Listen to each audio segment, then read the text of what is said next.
وسیم بھائی ایک صحابیہ بلکہ امہات المومنین میں سے ام سلمہ رضی اللہ تعالیٰ عنہ. ابھی ریسنٹلی میں سیرہ کی کلاس میں ان کا ذکر آیا ام سلمہ کا، جب ہجرت کا ٹاپک آیا. ام سلمہ کے شوہر تھے ابو سلمہ، اور ان کے ایک ہی بیٹے تھے. ان کے بیٹے کی عمر 2.5-3 سال تھی. تو یہ دونوں نے ماشاءاللہ ہجرت حبشہ بھی کی، اور جب مدینہ ہجرت فرما رہے تھے رسول اللہ صلی اللہ علیہ وسلم، جب حکم آیا تو یہ اور ان کے ہسبینڈ اور ان کا بیٹا جو ہے وہ ہجرت کے لیے نکلے. تو ہوا ایسے کہ قریش مکہ والے آ گئے اور انہوں نے کہا کہ ابو سلمہ تم تو جاؤ، تم قریشی نہیں ہو، ہمیں تم سے کوئی سروکار نہیں، لیکن یہ جو عورت ہے نا یہ قریش کی، یہ اور اس کا بیٹا یہیں رہیں گے. تو انہوں نے دھمکا کے، مطلب ظاہر ہے کہ ان کے پاس وہ ویپنز وغیرہ تھے، انہوں نے دونوں کو جدا کر دیا، ہسبینڈ وائف کو. اب آپ سوچیں کہ کتنا بڑا ٹرائل تھا یہ ام سلمہ کے لیے کہ ان کا شوہر ان سے جدا ہو جاتا ہے، بیٹا ان کے پاس ہے، اور شوہر پھر ظاہر ہے ہجرت کی طرح ہجرت کر جاتے ہیں. اس کے بعد ان کے جو شوہر کے قبیلے والے ہیں وہ آ جاتے ہیں، اور وہ آ کے لڑتے ہیں قریش مکہ سے اور کہتے ہیں کہ جی یہ ہماری اولاد ہے، اس کو ہم لیں گے، عورت تم رکھو، عورت سے ہمیں کوئی سروکار نہیں، لیکن یہ بچہ ہماری اولاد ہے. اور لڑائی ہوتی ہے یہاں تک کہ ایک طرف سے وہ کھینچ رہے ہوتے ہیں، ایک طرف سے قریش مکہ بچے کو کھینچ رہے ہوتے ہیں، اور بچے کا نا آرم ڈسلوکیٹ ہو جاتا ہے. تو وہ چیخ اٹھتی ہیں درد سے ام سلمہ اور کہتی ہیں کہ خدا کے لیے بس تم لے جاؤ اس کو، لیکن اس بچے کو چھوڑ دو. یعنی ماں کا دل آپ کو پتہ ہے کیسے تڑپ اٹھتی ہیں. اور روایات میں آتا ہے وسیم بھائی کہ بچہ وہ لے جاتے ہیں، 6 ماہ ام سلمہ وادیوں میں جا کے روتی ہیں. 6 months یہ پورا پیریڈ بتایا کہ ڈیلی رات کو جا کے ان وادیوں میں روتی ہیں جا کے.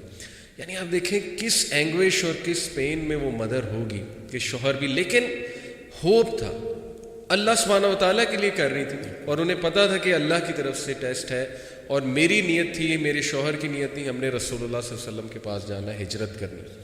That kept her alive, mashallah. That kept her moving on daily, getting early, getting up with the motivation and hope. Although بندہ روتا ہے بہت، جیسے میں نے کہا 6 ماہ وہ روتی رہی.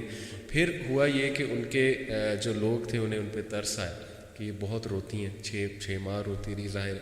تو انہوں نے پھر ریکویسٹ کی اور صلح صفائی کرا کے ان کا بچہ ان کو واپس لوٹا دی، اور پھر انہیں اجازت بھی دے دی گئی کہ جی آپ جائیں، ہجرت کر جائیں. اور وہ ہجرت کر کے گئی ہیں.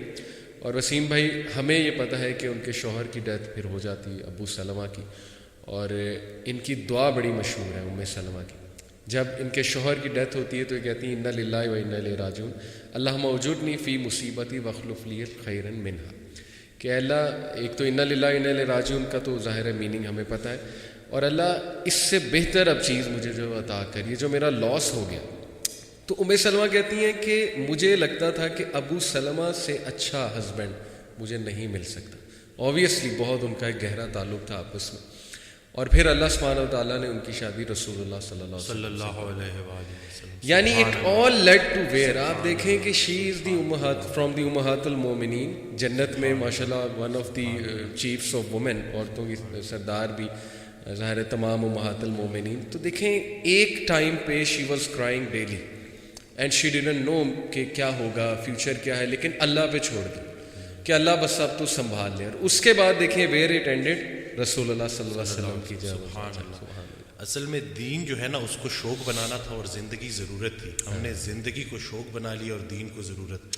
اور یہ جو شوق ہے نا اس کے اوپر جو رسول اللہ صلی اللہ علیہ وسلم نے ابو بکر صدیق رضی اللہ تعالیٰ عنہ سے پوچھا کہ گھر میں کیا چھوڑ کے آئے، تو انہوں نے کہا کہ اللہ اور اللہ کے رسول کا نام ہی ان کے لیے کافی ہے. وہ ایک شعر ہے نا کہ پروانے کو چراغ ہے، بلبل کو پھول بس، صدیق کے لیے ہے خدا کا رسول بس. تو ہم اگر یہ دیکھیں نا کہ یہ جو ایثار کا جذبہ ہے، یہ جو قربانی کا جذبہ ہے، جی حضرت ایک آڈیو میں کہتے ہیں کہ جو یہ دماغ ہے نا یہ دنیا ہے، یہ کچھ حاصل کرنا چاہتا ہے. دل جو ہے نا وہ دین ہے، یہ کچھ دینا چاہتا ہے. جب تک آپ کا دل آپ کے دماغ پہ حاوی ہے، جب تک آپ کے اندر ایثار کا جذبہ ہے، دینے کا جذبہ ہے، آپ کے اوپر پریشانیاں حاوی نہیں ہو سکتی. ہم جو ہے نا یہ بس اللہ سے مانگتے رہتے ہیں، مطلب یعنی کہ اللہ سے اس لیے پکار رہے ہیں کہ بھئی ہماری دنیاوی یہ جو پرابلمز ہیں. بلکہ حضرت کو نے ایک جملہ تو اسے تو مجھے مطلب بالکل نا میرے رونگٹے کھڑے کر دیے، اور کہتے ہیں حالات ایسے ہو گئے ہیں کہ آج اگر انسان سے پوچھا جائے کہ اللہ اور پیسے میں سے کسی ایک کو چنو، تو انسان پیسے کو چنے گا. صحیح. اس حد تک یہ خطرناک جی ہو گئی ہے جی بات کہ جی یہ پورا کا پورا ایک مطلب نعوذ باللہ ایک معبود بن گیا. جی جی جی یہ جو پیسے کی محبت ہے. بالکل ایسی بالکل ایسی. تو یہ باقی جو اللہ والے ہیں وہ ہر طرح کے خوف سے اور ہر طرح کے غم سے گزار کے ہر طرح کے خوف اور غم سے آزاد کر دیے. کیا بات ہے کیا تو بات. لیکن وہ پروسیس ہے، اس سے گزرنا ہے. ایسا ہو نہیں سکتا کہ اللہ تعالیٰ آپ کو بغیر پروسیس کے گزارے آپ کو کوئی اچھا مقام دے دے. کیا بات کیا یعنی کہ جو اچھے وقت کا انتظار کر رہا ہے اس پہ اچھا وقت ضرور آئے گا. اور یہ جو آپ نے بات کی نا وسیم بھائی، یہ تو قرآن کی آیت بھی ہے الحمدللہ. الا ان اولیاء اللہ لا خوف علیہم ولا هم یحزنون، کہ بے شک اللہ کے جو ولی ہیں، اولیاء ہیں، ان پہ نہ کوئی خوف ہے نہ کوئی غم ہے.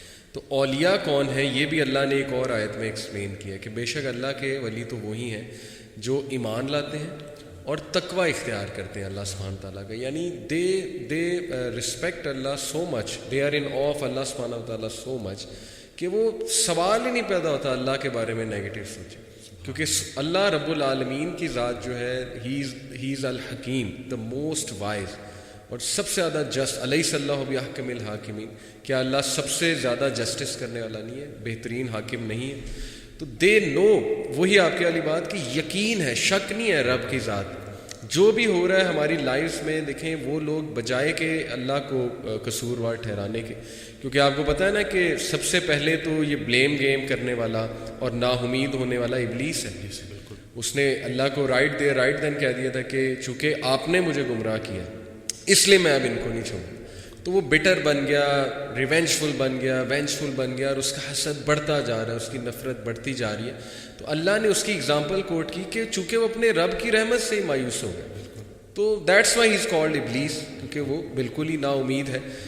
تو یہ بات آ جا کے وسیم بھائی پھر یقین کی ہی ہے کہ اللہ سبحانہ و تعالیٰ جو ہے نا وہ میرا برا نہیں چاہ سکتا. میں آپ کو بس ایک چھوٹی سی بات اپنی پرسنل بتا کے پھر آپ کی طرف آتا ہوں. ابھی پچھلے چند ماہ پہلے کی بات ہے، ویسے ہی کبھی کبھی آپ کو پتہ ہے بندہ ڈاؤن ہو جاتا ہے. تو میری وائف کے بارے میں تھوڑا پریشان تھا کسی وجہ سے، تو میں کافی پریشان نظر آ رہا تھا. تو انہوں نے مجھ سے ایک بات کی، انہوں نے کہا کہ آپ بہت پریشان لگ رہے ہیں. میں نے کہا جی بس آپ کی وجہ سے ظاہر ہے کچھ ہیلتھ ایشوز وغیرہ جو بھی ہے، آپ کو پتہ ہے چلتے رہتی ہیں یہ چیزیں، تو میں تھوڑا پریشان ہوں. تو انہوں نے ایک بات کی، اتنا اسٹرانگ جملہ وسیم بھائی کہ میرے رونگٹے کھڑے ہو گئے ان کا یہ جملہ سن کے. شی سیڈ کہ دیکھیں آپ اس لیے پریشان ہیں نا بیکاز یو لو می، آپ مجھ سے پیار کرتے ہیں. تو شی سیڈ کہ آپ سے زیادہ پیار مجھ سے اللہ کرتا ہے. سبحان. تو یہ بات ہمیشہ یاد رکھیں کہ اگر یہ کچھ آیا ہے اللہ کی طرف سے نا، تو یہ اس میں خیر ہی ہے اللہ کی طرف سے. تو اس سینٹینس نے مجھے اتنی تقویت دی وسیم بھائی کہ واقعی دیکھیں ہم اپنے چاہنے والوں سے کتنا پیار کر سکتے ہیں ایک حد تک، اللہ انفائنائٹ ٹائمز ہم سے زیادہ جو ہے نا اپنی مخلوق سے پیار. تو کیسے اللہ ایک بندے کو ڈسٹروائے کر سکتا ہے؟ کیسے اللہ سبحانہ تعالیٰ ایک بندے کو سفر ہوتے دیکھ سکتا ہے؟ پاسبل ہی نہیں.